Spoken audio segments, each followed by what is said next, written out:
with Sky and Paul Gilmore. So, Paul, I'm coming to you. Hi, Jose. Hello, Paul. Jose, what did you make of the solution to play Fulham, and how does that impact on your preparations for the game? The biggest impact is to have matches postponed. That is the biggest impact. The changing of, let's say, the order of the matches, the impact is, I would say, minimal, because in the end you have to play 19 matches at home and 19 matches away. You have to play 2 matches against every team. So if it's to help the Premier League to go and to hand properly, I think is a solution that we all have to accept as a positive solution. Paul, you got any more questions? Hello, Paul. No? Okay, we'll move on to George, BBC. George. Hello, Jose. Thanks, Simon. Jose, I know it's not a manager's fault, but there's been a lot made of players' celebrations in dressing rooms at the FA Cup. Is football on a bit of last chance saloon? Are you worried the government's going to call games off because the players aren't showing enough responsibility at the moment? And will you be reminding your players of the responsibilities they need to take? Well, in terms of dressing room, I don't believe that at the Premier League level, in any team dressing room, we have this kind of celebrations just by winning 3 points in the Premier League. When you go down, when you go to FA Cup, when you go to the killing giants, when you know to these incredible moments in some clubs and players' careers, that can happen because it's the wild emotion of normal football that can push to that.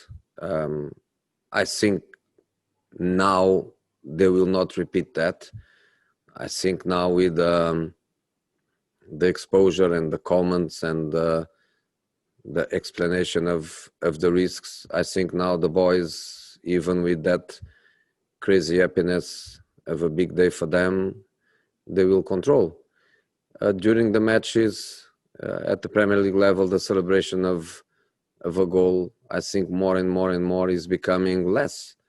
I feel by myself, I don't even celebrate goals, almost. Because of the VAR, I adapt, or I went in a certain direction of controlling emotions that I believe the players can also do a little bit of the same, But the reality is that what come to the big exposure was some celebrations after matches in the dressing room, and in a normal situation, that would be the beauty of football, the beauty of a small team beating a giant. But in this moment, even them, they have to control. They have to adapt. And are we entering a crucial time with all this? And will you be speaking to some of your players to just remind them, they need to take they need to act responsibly in a wider climate? We do it all the time. We do it all the time. Many times before the tactical meetings, we have meetings with the medicals and with the ones that have the responsibility to control. We have always data for the players. We have also advice. We have also explanation about the rules. We are very critic when we have a reason to be critic.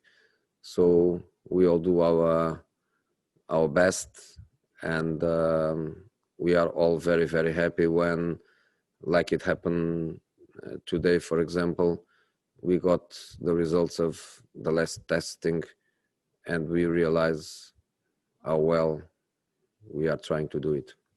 Okay, we go to James at TalkSport.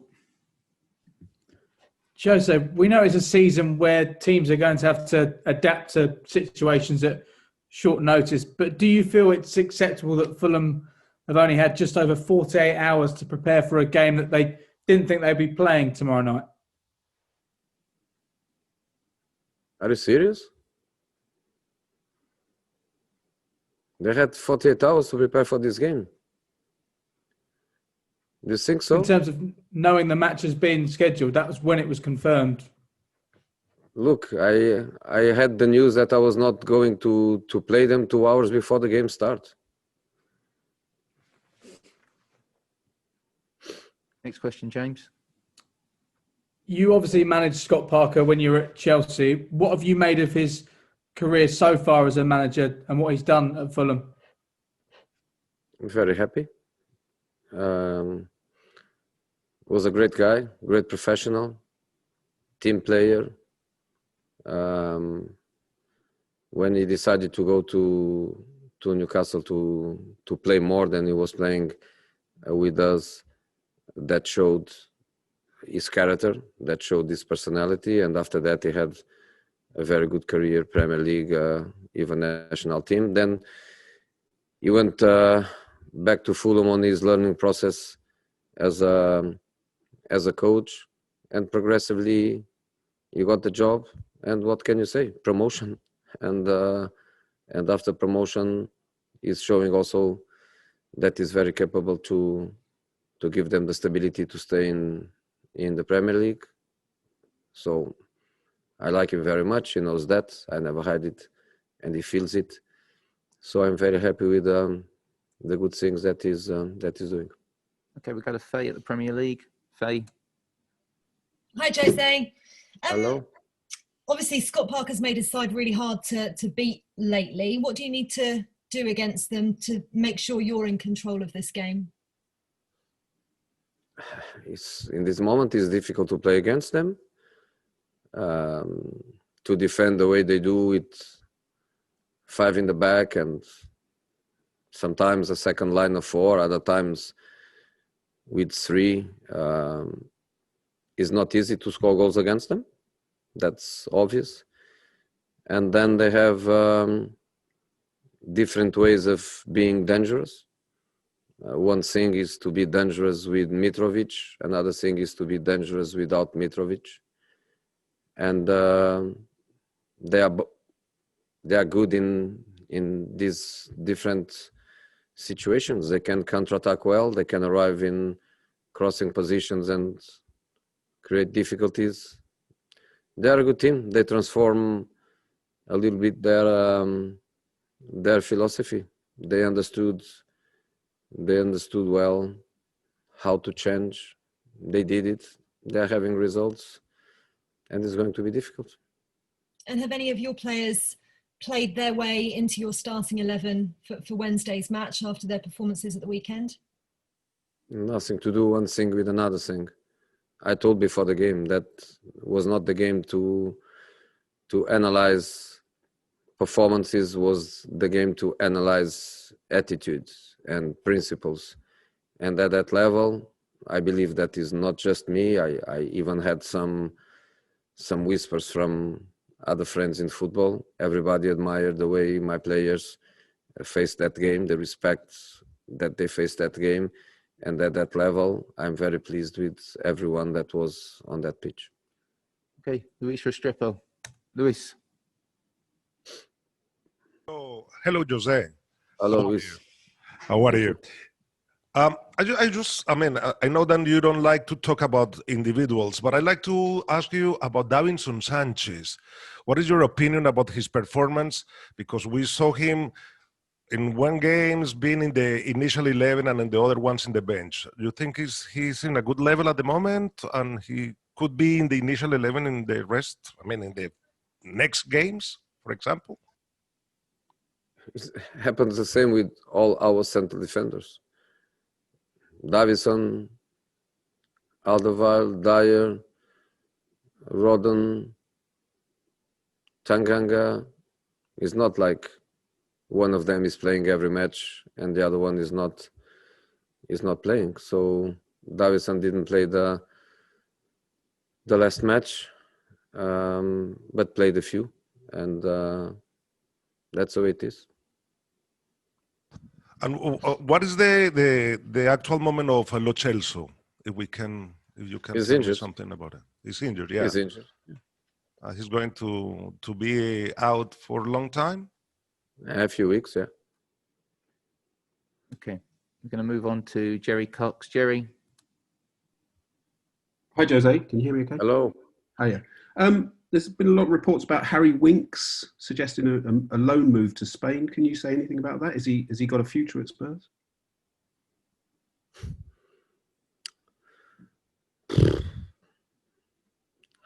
What do I have to say to stop with this talk? I told already, it's going nowhere. It's going nowhere. So when I say it's going nowhere, what do you want me more to say? He played the last matches. He didn't play the last one. It was a decision to let play other players like Jetson and players that are not basically playing many minutes. Tomorrow he's selected again. And if somebody is speaking with other clubs, my advice is don't lose your time. Don't lose your time because he's going nowhere. And quickly, Alfie Devine, he obviously captured a lot of attention that weekend with his big smile. Is he still smiling? What's his reaction been in training? I don't know because I sent him back to the academy. When you reach that high moment, now it's time to go back to where he belongs, and it's time to calm down because, as you're saying, lots of lights on him. So now is the moment to calm down and go back to academy. So I don't want to see him for maybe 1 or 2 weeks. Let him be there. Okay. Ali Gold. Hi there, Jose. First off, just want to ask you if Eric Lamella's available for this match.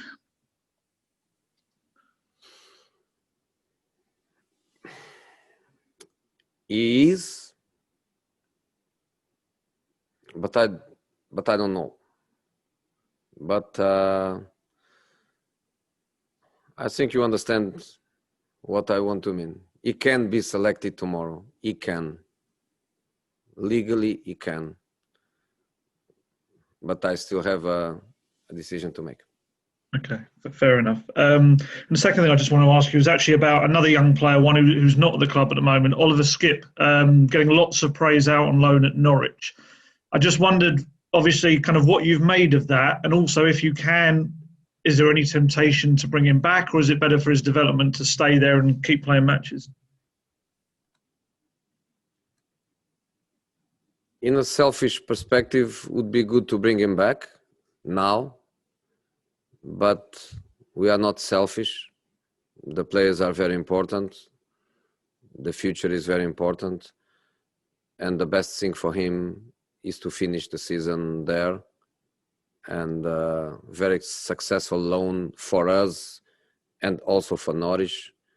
So we are very happy that he's playing well. He's playing to win. He's playing to win titles. So he has that pressure on him too.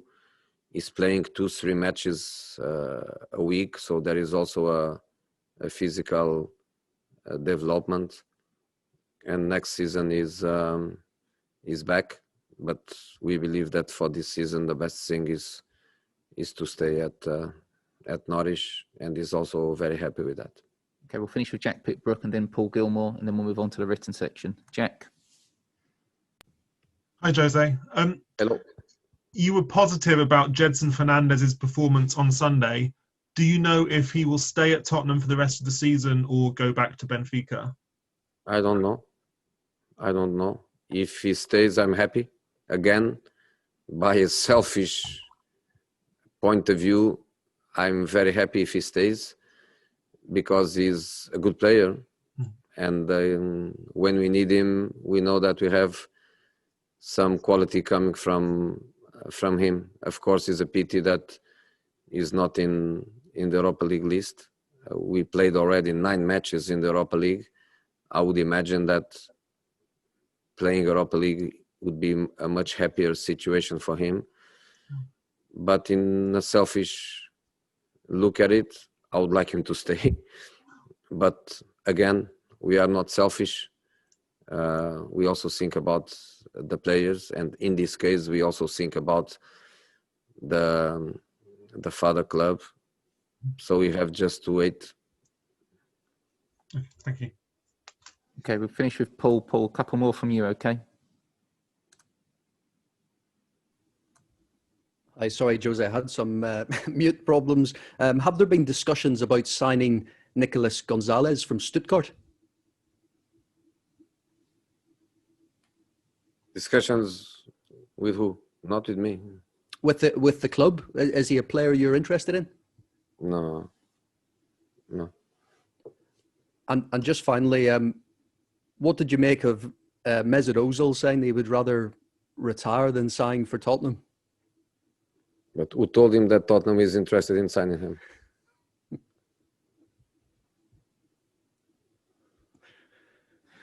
No chance.